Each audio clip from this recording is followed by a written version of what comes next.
Welcome to the latest and final Yes. for this school year edition of the LL Spring Sports Roundtable, brought to you by Substitute Teacher Service. We have no more teams left. No. Nobody from the Lancaster Lebanon League is still playing high school sports. That's the deal. And seated to my right is Jeff Reinhardt. I'm Mike Rose. I guess I should introduce myself. Yes, go ahead. I'm the host of these proceedings, sort of. And the last teams we had standing Yes. were in lacrosse Yes. and volleyball. Yes.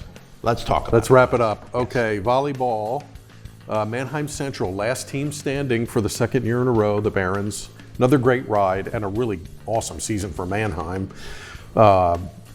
Saturday, they had to go out to Richland High School in Johnstown. That's out there. That's a trek. That's out there, baby. Picturesque Johnstown.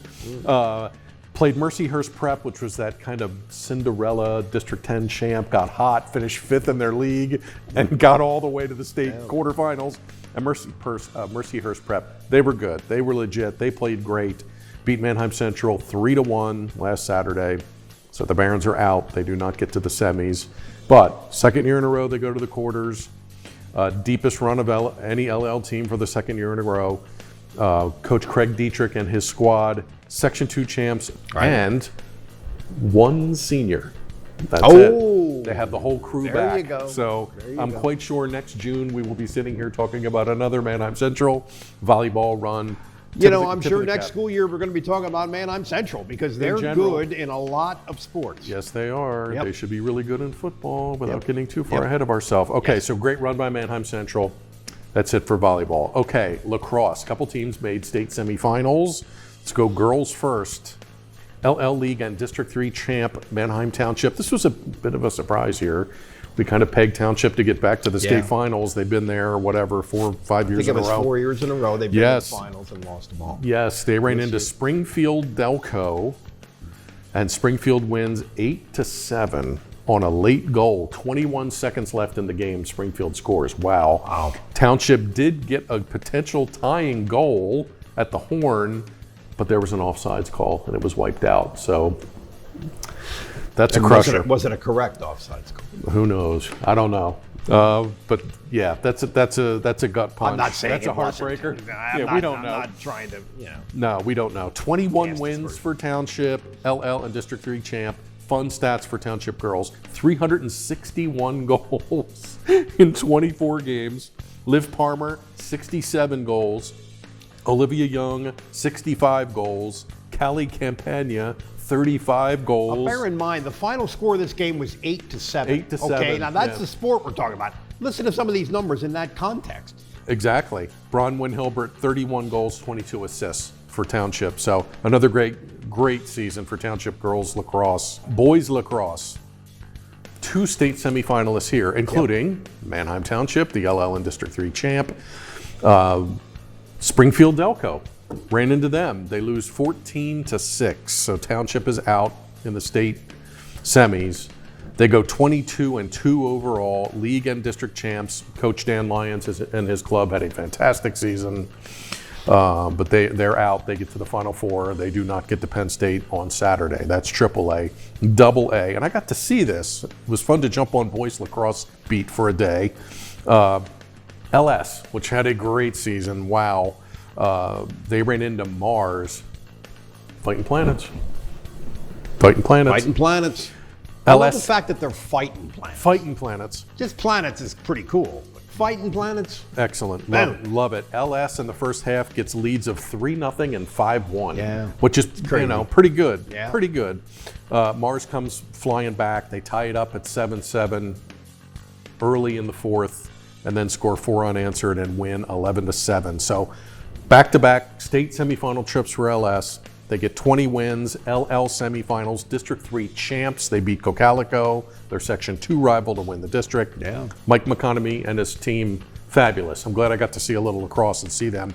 Scrappy, fun, athletic, finesse kind of a team. Played really aggressive on defense early, keeping Mars out several times. But in the end, LS is out, Township boys out, Township girls out.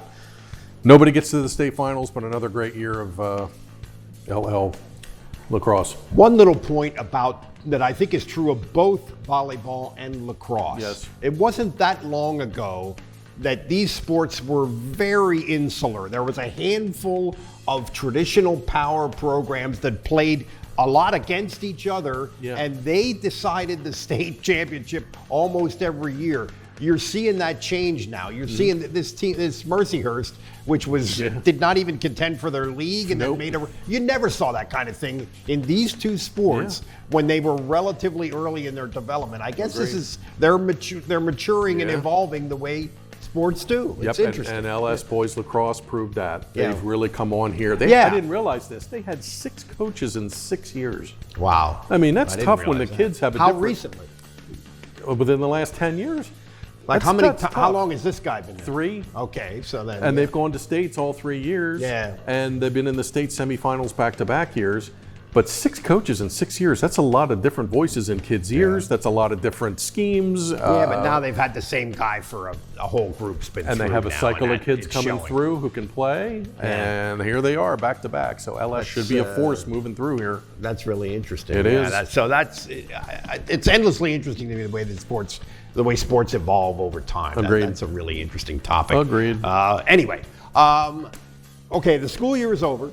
Wow. Let's kind of summarize what we've seen.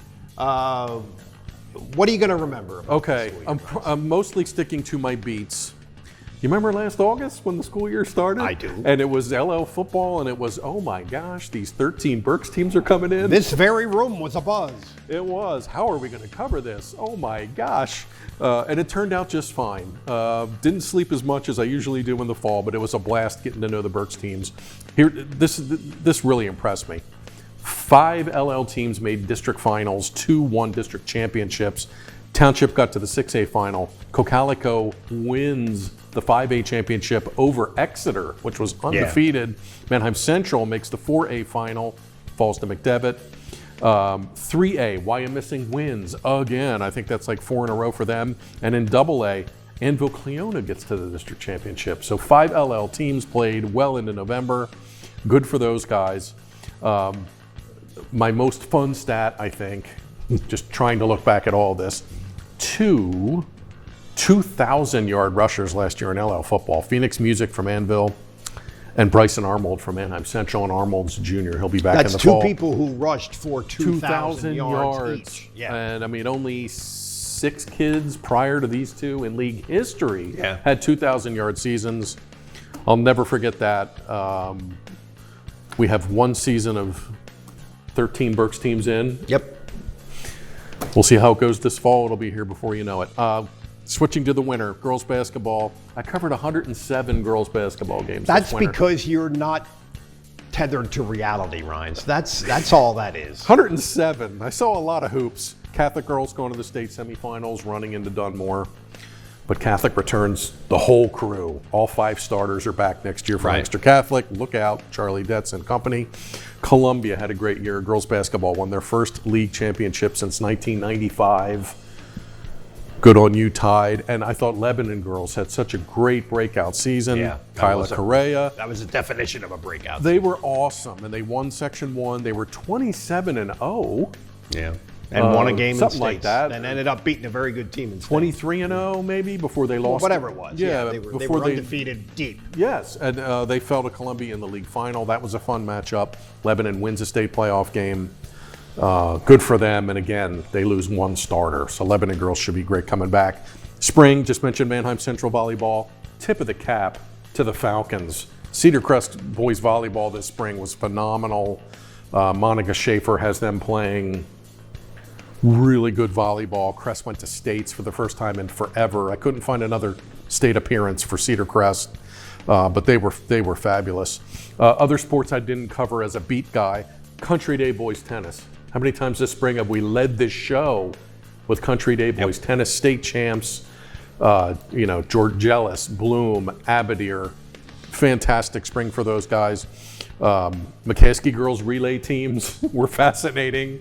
Just how they blew everybody out of the water, had success at the state level, set like league records pretty much every time they ran. That was phenomenal. Athletes I'll remember for sure. How about Abby Reed at Mannheim Central?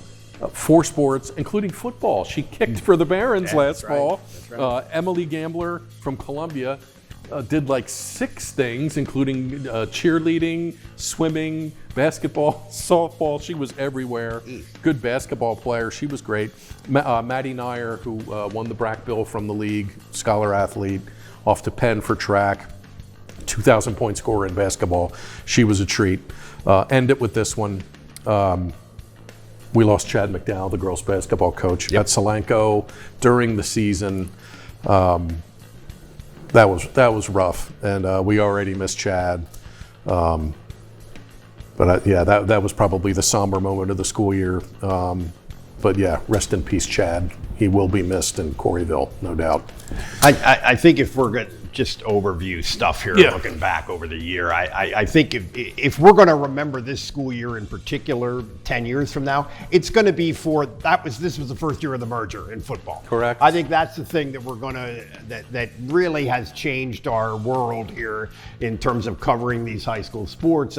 And that was a big thing. I think as far as a team, or even I'm going to go smaller than a team, even a subgroup of a team. These McCaskey runners, girls runners, who were really among the best in the country, not just the best in the state. Yeah. That group of like half a dozen sprint to middle distance kids that they had, and they didn't win a state team championship, but that's a little deceptive in track. I think that was a historically great team. Yes, it was. That's unusual. Lancaster Mennonite winning a state championship in boys basketball. There you go. That was a big deal, and the performance they put on the big stage, where they really controlled a very athletic Aliquippa team the whole way. That bunch was terrific. And then the coach quit, which is how about that? Interesting. And Seth Balkwalder, goodbye to that Absolutely. dude. He was excellent in every way that you can be excellent as a high school coach. Mm-hmm. And the one thing we haven't talked about, this to me was the single most impressive performance by an individual all year. Call me a homer, call me a biased guy, but Dylan Ramsey, the freshman from Cedar Crest, winning the big school state championship in golf, which has never been done before by any freshman. I'm pretty sure they couldn't locate detailed records going back to the 30s and 40s, but I'm pretty sure it's the only time. And to see a 14-year-old kid like that be under the gun for 4.5 hours the way he was. That's the nature of golf. Under the gun and inside your own head for 4.5 hours, and then to get to the 18th hole and knock a 3-wood on the green on a par 5 and make birdie to win that thing. That was the single most impressive thing I saw this year. Nice. And I would say another mighty impressive thing would be Aiden Hodge winning the state title in the slow heat. Yeah, we should have mentioned him. One of the best. Gosh. Yeah, he's one of the best. Also worth mentioning, the seniors here who just graduated, congratulations. They were freshmen in the COVID year. Yeah. So that crew has that is now worth mentioning. They've done their 4 years. So everybody from here on out, knock on glass, will get their full 4 years moving forward, and we can enter the transfer portal and enter the transfer portal and enhance their NIL possibilities and blah blah blah blah. Exactly. Blah. Hey, we're probably missing stuff here. I mean, so many kids and so many teams had great accomplishments. We can't worry about that. Thanks very much to John Walk, who was with Johnny us for boy. part of the year and has moved on to do other things within our company. And Jason Guarente is going to be in a big role going forward. And when we start doing this next year, he'll be in August, I should be shifting over here, and Mike should be shifting here. It'll be a 3-shot, in the words of Tyler. It'll be a 3-shot. 3-shot. And Jason Guarente, who's joined us now full-time, will be over there. We're looking forward to that. August 4th is Football Media Day. There you go. We'll be back next week. We'll be back to start talking about LL football. Not too long, a couple months. Won't be long. That's it. That's it for the 22-23 school year. It's been a pleasure. Yes. And this has been the LL Spring Sports Roundtable. For Mike Gross, for Jeff Reinhardt, see ya.